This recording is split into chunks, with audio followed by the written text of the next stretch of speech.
तो हनुमान जी जब लंका में चले हैं सीता यानी भक्ति की खोज करने, तो देखिए ये 5 प्रकार के रुकावट हनुमान जी के रास्ते में कैसे आई है। तो पहली रुकावट है मैनाक पर्वत,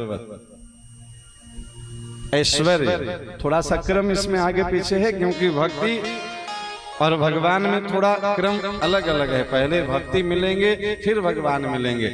अगर भक्ति के बिना भगवान मिल भी जाएं तो भगवान फिर से भेजेंगे भक्ति। हनुमान जी को राम पहले मिल चुके हैं, लेकिन फिर भी राम अपने पास नहीं रखे, बोले जाओ पहले सीता को खोजो, पहले भक्ति को ढूंढ करके आओ तब मेरे पास आना। जब सीता मिल जाएंगी अब राम कभी हनुमान को दूर नहीं भेजेंगे। मिले तो पहले थे, बिना भक्ति के भगवान मिल भी जाएं, प्रारब्ध वशात कोई पुण्य का फल हो, संतों का करुणा हो, कई कारण से भगवत प्राप्ति होती है। लेकिन भक्ति के द्वारा अगर प्राप्ति नहीं है, आप गोपी गीत में भी सुनते हैं राजप्रसादाध्याय में, भगवान मिल गए कात्यायनी पूजन करने से, थोड़ी देर में अंतर ध्यान हो गए। नहीं, जब श्री जी के कृपा से मिलेंगे, भक्ति के साथ मिलेंगे, तब महाराज बनेगी। तो हनुमान जी तो पहले मिल चुके हैं राम जी से। राम जी बोले कि काम अभी बना नहीं है। क्यों? अरे बिना माँ का बेटा का जन्म कैसे होगा? बाप अकेले पैदा कर सकता है। सीता जी पहले स्वीकार करेंगे, अजर अमर गुण निधि सुत हो, सुत यानी पुत्र। सीता जी एक बार हनुमान को बेटा कह दें, भक्ति जिसको एक बार अपना स्वीकार कर ले, अब उसको जीवन भर भगवान दूर नहीं भेजेंगे। लंका राज्याभिषेक होने के बाद अयोध्या से सबको भेजे, हनुमान को नहीं भेजे। क्यों? अब तो ये अपना बेटा है ना, इसको कहाँ भेजना है। तो भक्ति की प्राप्ति में 5 क्रम वही है, बस थोड़ा आगे पीछे क्रम हुआ है। रुकावटें वही 5 है। पहला रुकावट मैनाक, दूसरा रुकावट सुरसा, तीसरा रुकावट सिंहिका, चौथा रुकावट लंकिनी, और 5वां रुकावट स्वयं सीता माता। उसमें बताए थे ना, सबसे नजदीक वाले जब आपके विरोध में खड़े हो जाएं, तब समझिए भगवान मिलने वाले हैं। अब इसको क्रम से समझिए कैसे ये 5 रुकावट हनुमान जी पार किए हैं, और स्वयं सीता माता कैसे इनकी राह में रुकावट बनी है। वहां लक्ष्मण जी थे ना, यहाँ स्वयं महारानी जो है। मैनाक एक ऐसा पर्वत है, पहले पर्वत उड़ा करते थे, पंख होते थे इनके। ये महाराज जब चाहें जहां चाहें उड़ करके पहुंच जाएं। तो भगवान की कृपा से इनकी पंख काट दी गई। उसमें एक पर्वत मैनाक, वो समुद्र का मित्र था, वो जाकर समुद्र में छुप गया। भगवान के काम से हनुमान जी जा रहे हैं। भगवान हनुमान जी के पिता पवन जी उस मैनाक को छुपाने में मदद किए थे। वो पवन वेग से उड़ा के समुद्र में उसको पहुंचाए थे। स्वयं की शक्ति से उतनी जल्दी नहीं भाग सकता था, अब तक पंख कट गई होती। तो पवन 49 प्रकार के हैं, वो 49 पवन एक बार वेग लगाए और मैनाक को एक क्षण में समुद्र में स्थापित किए। उन्हीं पवन का पुत्र हनुमान जी जब जा रहे हैं भक्ति की खोज में, तो मैनाक आभार व्यक्त करने के लिए कि आपके पिताजी का हमारे ऊपर बहुत उपकार है, थोड़ी देर विश्राम कर लीजिए हमारे ऊपर। वो कोई अन्यथा भाव से नहीं आया था। इस समाज की ऐश्वर्य आएगा आपके सामने।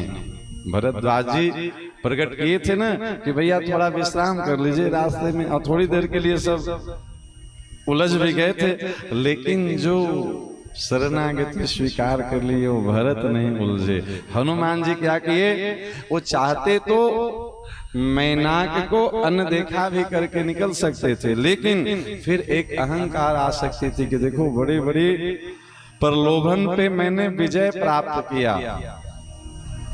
तो हनुमान ते ही परसा कर पुनि कीन्ह प्रणाम, स्पर्श कर लिए, महाराज आपकी सेवा स्वीकार हो गई। पर जो भक्ति को पाने चला है वो विश्राम में नहीं अटकेगा।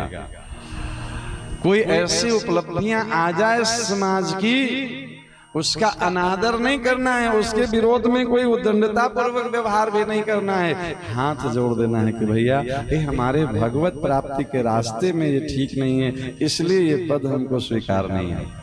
मैनाक पे थोड़ी देर विश्राम कर लेते तो क्या बिगड़ जाता हनुमान जी का, या वो चाहते तो रुकते ही नहीं, उल्लंघन कर जाते। अगर उल्लंघन कर जाते तो ये अहंकार आ जाता कि हम देखो मैनाक जैसे सोने के पहाड़ थे, उसका परित्याग कर दिए, तो ये अहंकार का खतरा था। स्पर्श कर लिए मतलब उनका भी सम्मान रह गया। अब अहंकार भी नहीं कि हम नहीं रुके थे, एक क्षण के लिए रुके, हनुमान जी आगे बढ़ गए। वहां ऐश्वर्य तीसरे नंबर पे आया था, यहाँ पहले नंबर पे आ गया ऐश्वर्य। भक्ति प्राप्ति में चलेंगे ना तो भगवान माया को पहले उपस्थित करेंगे, क्योंकि मायापति भी भगवान ही हैं। लक्ष्मीपति नारायण है तो मायापति कौन है? आप भक्ति की ओर चलेंगे तो समाज में इतनी प्रकार की माया बिखेर देंगे, संसार में आप वहीं उलझ के रह जाइएगा। इसके लिए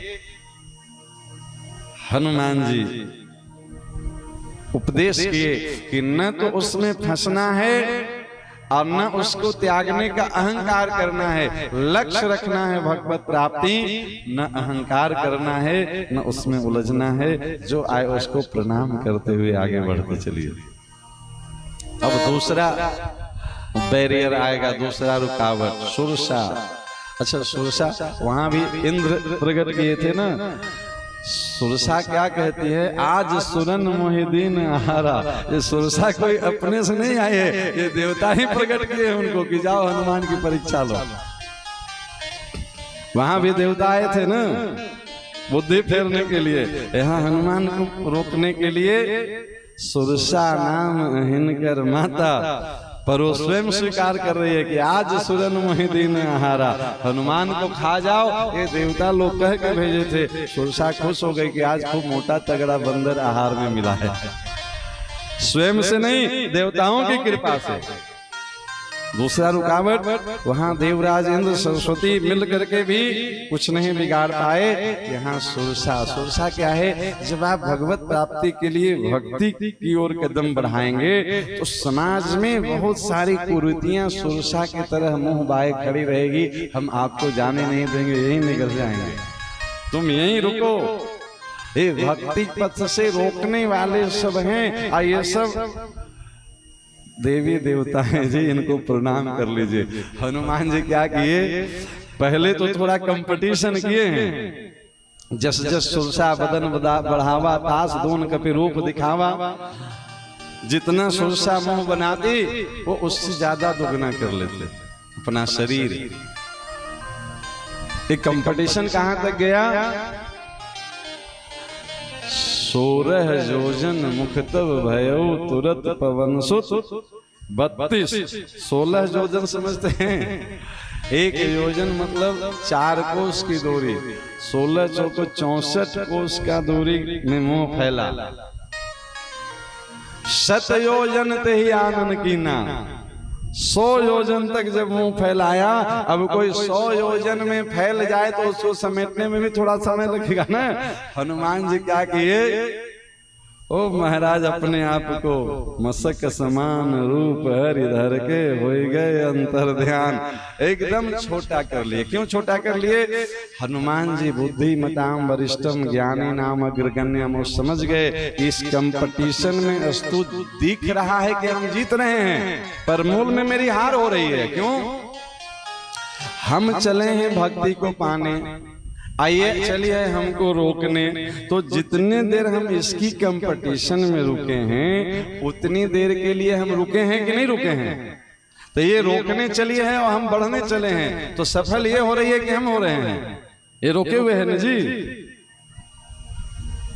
ये भक्त के रास्ते का रुकावट है। आप जीवन भर उपासना साधना आराधना कर रहे हैं, गुरु मंत्र जप रहे हैं, दान कर रहे हैं, झूठ नहीं बोल रहे हैं, और समाज के सुरसा के चक्कर में एक दिन फंस गए तो समझिए कि आप रुक गए भक्ति के मार्ग से। क्या किए?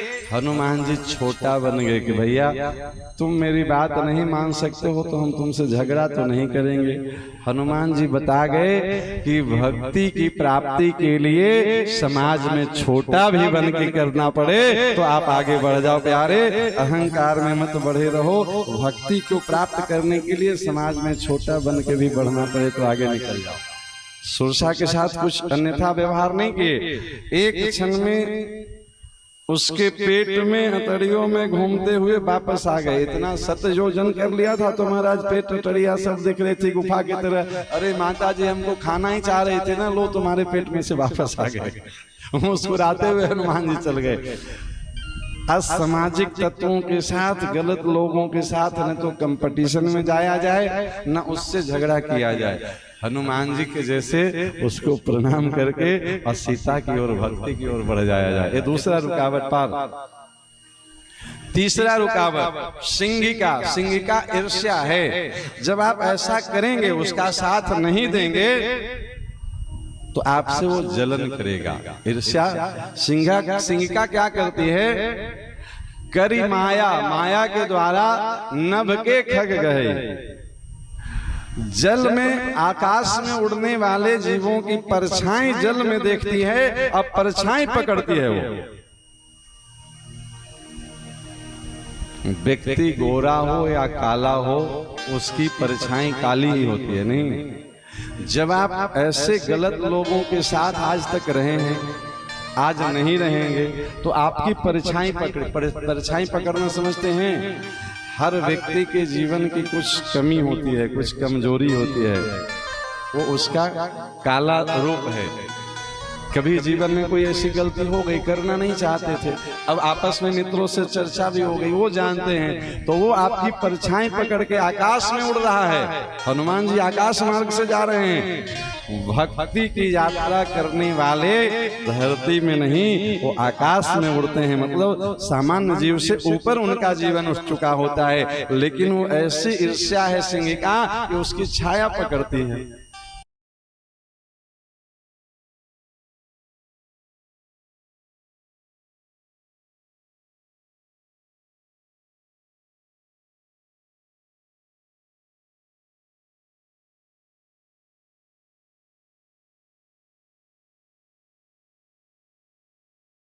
को मारना पड़ेगा।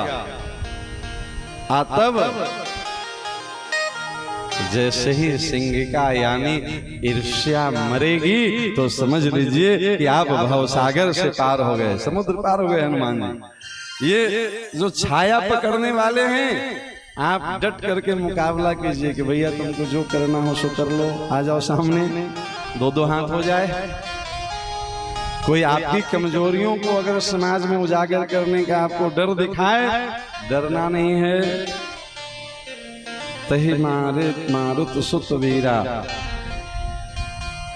उसको मार के हनुमान जी सागर पार गए। ये ईर्ष्या को मारना पड़ेगा, द्वेष को मारना पड़ेगा, चाहे भीतर हो या बाहर हो। अब चौथा बैरियर, ईर्ष्या वहां कहां आया था? यही ईर्ष्या निषाद राज के जीवन में आया था कि ये राम को मारने चले हैं, भाई मार देंगे इसको। नहीं, अस्तु दोनों की कोई समानता नहीं है, वहां राम प्रेम था, पर ये भक्ति का मार्ग है, यहाँ नियम थोड़ा और ज्यादा कड़ा है। चौथा रुकावट है लंकिनी। लंकिनी दुर्बुद्धि। काम अच्छा करने का संकल्प ली है, आकर गलत रही है। हनुमान जी जब प्रवेश कर रहे हैं लंका में, तो लंकिनी क्या कहती है? हनुमान जी बुद्धिमताम वरिष्ठम हैं और उनको कहती है, जाने ही नहीं मरमो सठ मोरा, मोर आहार जहां लगी चोरा। अरे सठ, सठ मतलब मूर्ख। अरे मूर्ख, तुम मेरा मर्म नहीं जानते हो। जहां तक हमको चोर दिखाई देता है, हम चोरों को पकड़ के खा जाते हैं। मोर आहार जहां लगी चोरा। अब बताइए, हनुमान जी मूर्ख हैं? ये लंकिनी कह रही है, पढ़ लीजिएगा चौपाई। जानिस नहीं मरमो सठ मोरा, मोर आहार जहां लगी चोरा। हनुमान जी बुद्धि मताम वरिष्ठम ज्ञानी नाम अग्रगण्यम। ये समझ गए कि ये माता जी का संकल्प तो बढ़िया है पर दिशा भटक गई है। हनुमान जी चोर हैं, वो कह रही हैं कि तुम चोरी से लंका में जा रहे हो इसलिए हम पकड़ के खा जाएंगे, क्योंकि मेरा संकल्प है कि हम चोर को ही पकड़ पकड़ के खाते हैं। अब देखिए संकल्प तो अच्छा है ना जी कि चोर को हम समाज से मिटा देंगे, जहां तक चोर देखे पकड़ के खा जाएंगे, मतलब एक भी चोर रहने नहीं देंगे। हनुमान जी मन में सोच रहे हैं कि माता जी संकल्प तो बढ़िया की हैं, काम उल्टा कर रही हैं। सबसे बड़ा चोर रावण सीता को चुरा के अंदर बैठा है, आयुषी की सुरक्षा में बैठी हैं। नहीं, संकल्प है कि चोर को पकड़ के खाएंगे और चोर की सुरक्षा में लगे हैं। हम चोर का पता लगाने आए हैं, हमको चोर समझ रही हैं। नहीं जी, संकल्प होता है दुर्गा पूजा का, सरस्वती पूजा का, लक्ष्मी पूजा का, चंदा होता है पूजा के नाम पे, और उस पैसे का उपयोग होता है कहाँ कहाँ नहीं होता है। बार बार क्या बोले, ये क्या है? अच्छा संकल्प गलत दिशा में जा रहा है कि नहीं जा रहा है? संकल्प तो अच्छा है कि लक्ष्मी पूजा करेंगे, सरस्वती पूजा करेंगे, दुर्गा पूजा करेंगे। कहीं बैनर पर लिखा जाता है कि इसमें भाई जी नचाएंगे, ऑर्केस्ट्रा करवाएंगे, इसके लिए चंदा चाहिए। धर्म के नाम पे अधर्म का कार्य करने वाले को क्या कहा गया है? हाँ, लंकिनी। हनुमान जी बड़ा अद्भुत सत्संग करवाए जी। मुठिका एक महाकपि हन्नी, रुधिर बमत धरनी ढनमन्नी। ढनमना गई महाराज एक के मुट्ठी में। ऐसा सत्संग आप लोग मत करवाइएगा किसी को, ये हनुमान जी के लिए है, ठीक है ना? लेकिन उसका प्रभाव सुन लीजिए। मुठिका एक महाकपि हन्नी, रुधिर बमत, रक्त का वमन की। रक्त का मतलब यहाँ खून नहीं, हनुमान जी का स्पर्श हुआ। प्रभाव क्या? जिन हाथों से राम के चरण का स्पर्श हनुमान जी किए थे, उन हाथों का स्पर्श का फायदा यह हुआ कि जो लंकिनी भीतर से विरक्त हो गई, उसकी रक्त जो आसक्ति थी रावण के प्रति वो मिट गई। प्रमाण जो अभी कह रही थी कि जाने से नहीं मरमो सठ मोरा, मोर आहार जहां लगी चोरा। हनुमान जी का स्पर्श हुआ सत्संग। वो क्या कह रही है? तात स्वर्ग अपवर्ग सुख, धैर्य तुला एक अंग, अतुलन ताहि सकल मिले, जो सुख लव सत्संग। हितात स्वर्ग और अपवर्ग दोनों का सुख तराजू के एक पलड़े में रख दिया जाए तो आपके साथ जो एक क्षण का सत्संग हुआ है उस सुख का तुलना नहीं हो सकता है। अच्छा, हम जीवन में सत्संग में बैठे, इसका प्रमाण क्या है? जब लंकिनी सत्संग कर ली हनुमान जी का, सत्य के संगति बैठ गया, तो जो कह रही थी कि हम पकड़ के खा जाएंगे, तुम चोर हो, चोर मेरा आहार है, वो लंकिनी क्या बोल पड़ी? प्रभृति नगर की जय सबका जा, प्रभृति नगर की जय सबका जा, हृदय राखो कौशलपुर राजा, हृदय राखो कौशलपुर राजा। ये महाराज चेला है रावण का और कह रही है कि हृदय में अब कौशलपुर राजा राम जी को हृदय में रखिए। क्यों जी? जिसके हृदय में जो रहेगा वही तो बोल निकलेगा ना। अभी तक लंकनी के हृदय में रावण बसा था, हनुमान जी के साथ सत्संग हुआ तो रावण निकल गया और राम जी बस गए। तो राम जी बस गए तो भीतर से बोल पड़ी कि प्रवेशी नगर कीजिए सब काजा। अब रोकेंगे नहीं, नगर में सिर्फ प्रवेश नहीं कीजिए, सब काम करिए, आपको जो जो करना हो यहाँ सब करिए। प्रवेशी नगर कीजिए सब काजा, लेकिन जो लंकनी कह रही थी कि भीतर जाने नहीं देंगे, पकड़ लेंगे, मार देंगे, खा जाएंगे, वो कह रही है कि हनुमान जी जो काम करना हो पर हृदय में राम जी को धर के रहिएगा। सत्संग हो गया ना जी, इसको कहते हैं सत्संग। महाराज हम फलाने महाराज जी का कथा करवाए, हम उनसे दीक्षा लिए, इस आश्रम से जुड़े, जीवन बदला कि नहीं बदला? 50 लाख रुपया खर्च कर दिए आयोजन के नाम पे, हाथ क्या लगा? तो नहीं, परंपरा अभी वही चल रहा है मेरे यहाँ। क्या हुआ 50 लाख का? इसको कहते हैं गोईठा में घी सुखाना, वो सब व्यर्थ चला गया। नहीं, सत्संग हुआ। ये लंकनी कह रही है जो बुद्धि बदली हुई थी, चोर की रखवाली करने वाला रावण की चेली, वो कह रही है कि हृदय राख कौशलपुर राजा। हनुमान जी काम तो जो करने आप आए हैं सब कर लीजिए, पर मेरी प्रार्थना है अपने हृदय में राम जी को धारण कर लीजिए। राम जी को धारण कर लेने वाला व्यक्ति रावण का आचरण करेगा। जो मना कर रही थी वही सहयोग करने लगी ना। अब कह रही है प्रवेशी नगर जाओ, अंदर जाओ, जाओ जाओ, जो करने आए हो सब कर लो, बस एक काम करना, भीतर राम जी को भूलना नहीं। क्यों कह रही है? इसका मतलब समझिए, वो जानती है कि भीतर ये भोग नगरी है, लंका की नगरी है। सब कहीं महिष मानुष धेनु कर अजखल निशाचर भक्षहि। यहाँ महाराज खाने पीने वाले नहीं, यहाँ सब पीने खाने वाले मिलेंगे। हृदय में राम जी को धरे रहेंगे तो आप यहाँ से विजयी होकर निकल जाएंगे, आप इस लंका में हंसेंगे नहीं। इसको सत्संग कहते हैं। अब 5वां स्पीड ब्रेकर बहुत जबरदस्त था वहां भी। जब लक्ष्मण अपना कोई विरोध में खड़ा हो जाए, वहां संभलना बहुत कठिन है। अशोक वाटिका में सिया जो विराजमान है, त्रिजटा नाम राक्षसी एका, ओ महाराज सुरक्षा में एक से एक राक्षसियों को रखा है रावण। अब बीच बीच में स्वयं आता है चंद्रहास का चमक दिखा करके, मास दिवस में कहा न माना तो मैं मारब काढ़े के पहना।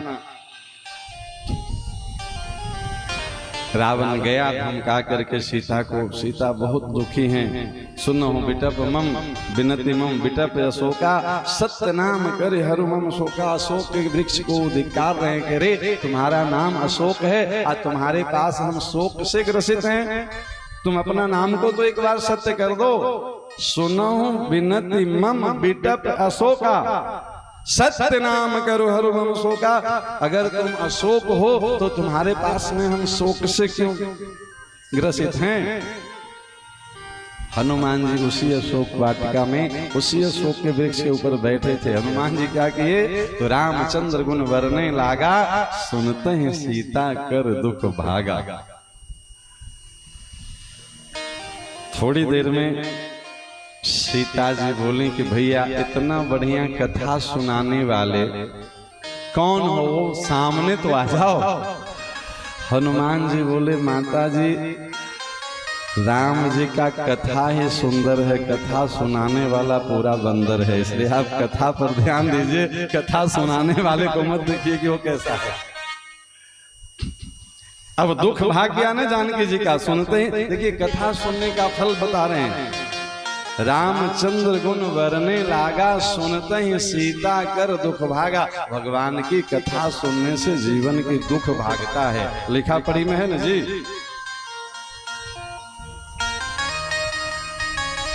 किसी और चीज में आनंद लेने से दुख भागता है ऐसा हम नहीं पढ़े आज तक। उसमें दुख तुरंत आता है, कब मार हो जाए महाराज कोई ठिकाना नहीं है। वहां दुख भागेगा नहीं, कब दुख सवार हो जाएगा इसकी कोई गारंटी नहीं है। यहाँ लिखा पढ़ी में है, रामचंद्र गुण वर्णने लागा, अभी वर्णन करना शुरू किए हैं और सुनते ही सीता के दुख भागा। जीवन में कोई दुख हो, परिवार में कोई दुख हो, भगवान की कथा का आयोजन करवाया जाए, उससे जीवन के, परिवार के, समाज का दुख की निवृत्ति होती है। सीता जी के सामने आ गए हनुमान जी, प्रणाम किए। सीता जी मुंह फेर ली, हनुमान जी की तरफ पीठ करके बैठ गई। ये 5वां विघ्न।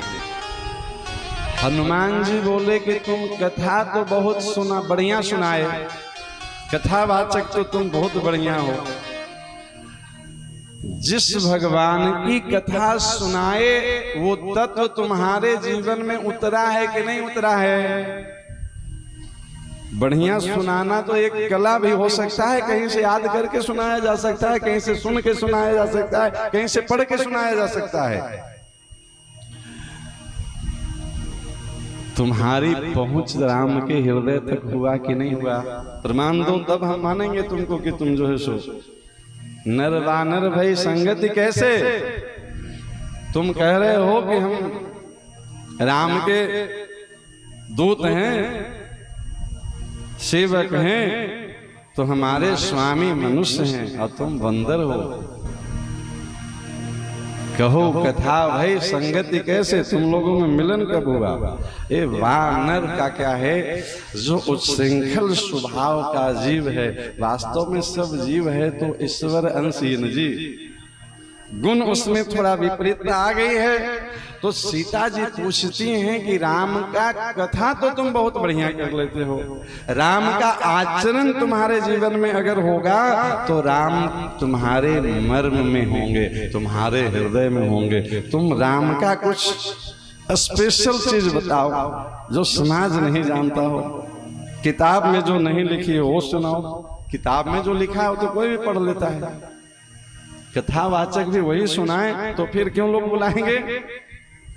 तब हनुमान जी बोले, राम दूत मैं मातु जानकी, सत्य शपथ करुणा निधान की। जानकी समझ गए कि ये करुणा निधान पूरे जगत में सिर्फ हम कहते हैं संसार को। यानी भक्ति और भक्त के बीच के, भक्ति और भगवान के बीच के अंतरंग भाव जब भक्त पहचान ले तब भक्ति प्रसन्न होती हैं। बोले अजर अमर गुण निधि सुत हो, करौ रघु बहुत रघुनायक चोहु। जब भक्ति और भगवान के बीच के जो मर्म है उसको भक्त अपने जीवन में धारण कर ले, भक्ति फिर उसको अपना पुत्र मानती हैं। और जिसको भक्ति अपना पुत्र मान लेती हैं, भगवान फिर कभी उसको अपने चरणों से दूर नहीं करते हैं। प्यारे, ये 5 प्रकार के विघ्न पार करके हनुमान जी सीता को प्राप्त किए, सीता के साथ राम प्राप्त हुए। आज भी हनुमानगढ़ी में राजा बने बैठे हैं।